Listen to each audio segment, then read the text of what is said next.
Assalamualaikum warahmatullahi wabarakatuh.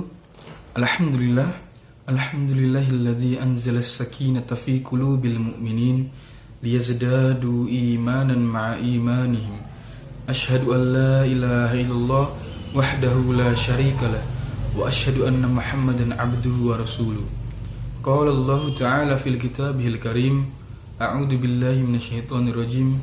Ya ayyuhalladzina amanu idza qila lakum tafassahu fil majalisi fafsahu yafsahillahu lakum wa idza qila anshuzu fanshuzu yarfa'illahu alladhina amanu minkum walladzina utul ilma darajat.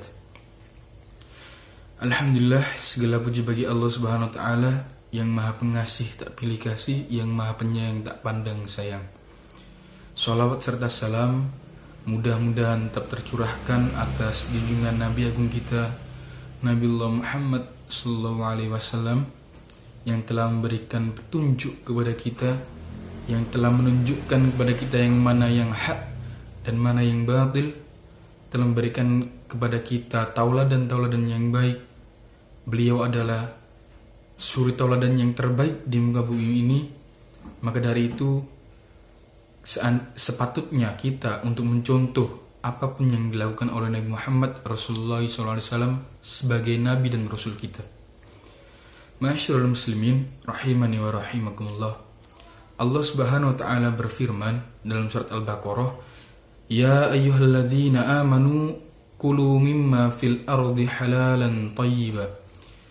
Di sini, di ayat ini kita diseru oleh Allah Subhanahu wa taala, ya ayyuhalladzina amanu, wahai orang-orang yang beriman. Kulu mimma fil ardi halalan thayyiba. Makanlah kalian. Kita disuruh makan oleh Allah Subhanahu wa taala fil ardi, di muka bumi ini, halalan thayyiba. Yang halal lagi baik. Bukan hanya halal tapi baik. Banyak sekali di muka bumi ini persentase makanan yang halal dibandingkan makanan yang haram. Bahkan dimanapun kita berada, kita bisa menemui makanan yang halal.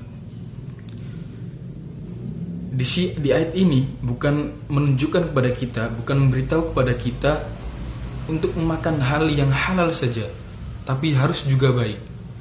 Contohnya, makan daging kambing halal, tapi seandainya kalau kita mempunyai penyakit darah tinggi tidak baik, maka lebih baik makan yang lainnya, yang halal yang lainnya.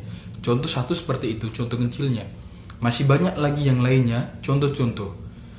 Kemudian Allah SWT berfirman dalam surat Al-Baqarah ayat 172, Ya ayyuhalladzina amanu kulu min thayyibati ma razaqnakum washkuru lillahi in kuntum iyyahu ta'budun.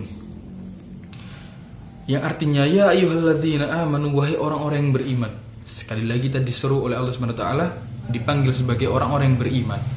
Kulu min thayyibatin, makanlah kalian dari yang baik, ma razaqnakum, dari apa yang kita rezekikan kepada kalian. Banyak sekali rezeki yang Allah telah berikan kepada kita yang menunjukkan hal yang baik, menunjukkan kehalalan. Kita harus memanfaatkan kehalalan itu untuk menjalani hidup kita agar hidup kita lebih berkah. Washkuru lillahi in kuntum iyyahu ta'budun. Dan bersyukurlah kepada Allah jika kalian memang menyembah Allah Subhanahu wa taala, hanya menyembah Allah Subhanahu wa taala. Di ayat ini pun dijelaskan bahwasannya kita disuruh makan Allah Subhanahu wa taala makanan yang halal dan baik. Contoh dalam Islam, makanan yang halal adalah daging sapi yang disembelih dengan benar pastinya, kemudian daging kambing yang disembelih dengan benar, kemudian segala makanan yang ada di laut, kemudian sayur-sayuran yang tidak mengandung bahaya, dan lain sebagainya. Masih banyak sekali contoh-contoh dari Islam, makanan-makanan yang halal. Kemudian, apa sih makanan yang haram yang dilarang oleh agama Islam untuk kita konsumsi? Contoh kecil adalah daging babi. Semua hal yang berkaitan babi kalau kita makan itu haram. Kemudian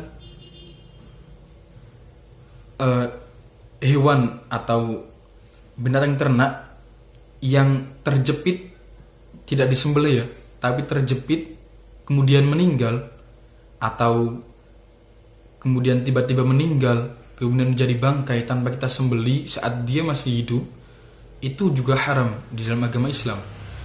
Kemudian binatang-binatang yang mempunyai kuku tajam, kemudian taring tajam dan lain sebagainya, itu juga hal yang haram di dalam Islam. Maka dari itu kita harus berhati-hati untuk memakan apapun itu.